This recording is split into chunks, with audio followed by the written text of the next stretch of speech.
reports go, rugby isn't that dangerous. Statistically speaking, you're 8 times more likely to be injured doing gymnastics.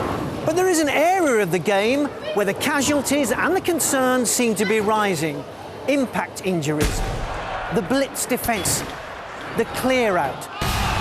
As coaches are forever telling us these days, it's all about the collision. The team that dominates a collision inevitably wins the game. Everyone's just trying to smash each other, and I think it adds to the game. As a player, I think when you make an impact like that, you feel like you're doing your job. The old adage of a game for all shapes and sizes has given way to uniformity and a relentless, cyclical process of knock down, rise up and get out there again. There used to be the old ideas of rucking and mauling, a kind of gentlemanly game of push and shove. These days, clutter on the field is removed by the wipeout. Give us nothing!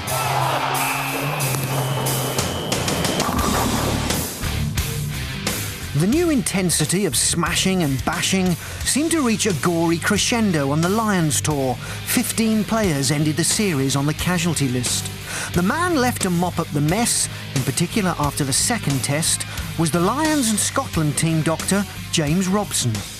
That undoubtedly was one of the most, and I use the word not guardingly, brutal games of rugby that I've ever been involved in, either involved or seen. And to our cost, we had 5 players required to go and come with me to hospital.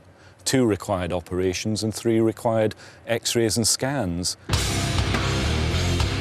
And what happened with the Lions elite had been building up from all levels of the professional game. The contact area is probably the biggest area for injuries, and I suppose shoulder injuries in particular are coming more into play because of the size of the guys colliding with each other are getting bigger year on year. You see it week in, week out. There's some big impacts, some big players colliding, and more often than not, there's injuries due to that. I can't remember a time where we had, you know, the kind of numbers of people requiring shoulder surgery or knee surgery to the extent that we have at the moment. It is a reflection, I think, that players have got bigger and stronger and faster, and coaches are asking different things of the players. Just smash it. In particular, of course, one of the mantras is, you must win the collision, and that leads to boys, bang. You know, something has to give when that happens. So that's the view from the sharp end. But what about the facts? Are there trends among the trails of broken bodies? There are comprehensive studies, but little has been done in Wales. Research takes time and money and manpower, so it's hardly surprising that the most in-depth work into rugby injuries is taking place here, at Twickenham. Backed by the International Rugby Board, English Rugby has conducted a 7-year audit analysing 7,000 injuries.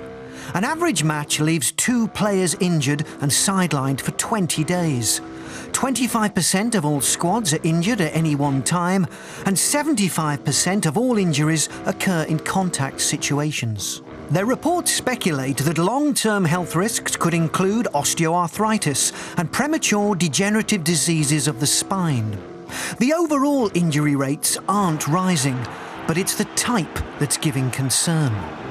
One thing that we have identified is the collision, where a player deliberately knocks down another player without the use of arms, actually causes more days absence per event than other events within the game. So things like the tackle, the ruck, the line out. We don't believe that there is an increased risk of injury associated with the ruck when it's done legitimately. There has been concern expressed by game stakeholders and some players around the risk associated with the counter ruck. There's a sense that the counter ruck may be a dangerous area of the game relatively, but I would stress there's no objective evidence to prove that. We know that injuries that result from collisions, these are tackles where the tackler makes no effort to grasp the ball carrier with his arms, which are illegal under law, are not as often or consistently penalised as they might be. Having said that, the challenge for the referee in the modern game to be seeing everything is extremely difficult and onerous. Straight in with a shoulder like that. Yeah, it's illegal. Off you go. It was the Adam Jones injury inflicted by South Africa's Bakkies Botha that prompted the IRB to act. Jones suffered a dislocated shoulder, putting him out for 6 months. And Sport Wales has learnt that referees were then sent a zero-tolerance message that included video footage of now outlawed clear-outs. If you're joining a ruck, you must join alongside a player of your own teammate before rucking the opposition out. But we were finding that some players are just running in and just charging into an opposition player and not binding on his own teammates. Sport Wales has also learned that the IRB will hold a medical conference next month, at which the treatment of concussion and the whole issue of collision injuries will be discussed. The surprising part of the clean-out is that it's probably not written in law anywhere that I know about it. It's probably written as other things. It's legally probably tackling without the ball. It's a funny thing. It's a funny process that we're in, that we're not allowed to tackle people without the ball, but you're allowed to clean out.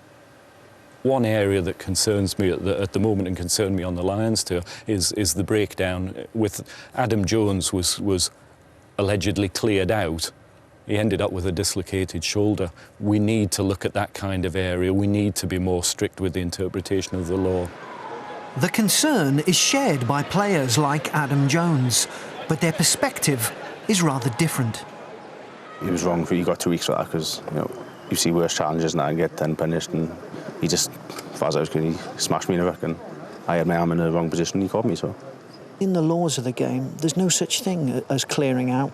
No. There's rucking, and you should be bound to a teammate when you hit a ruck. Yeah.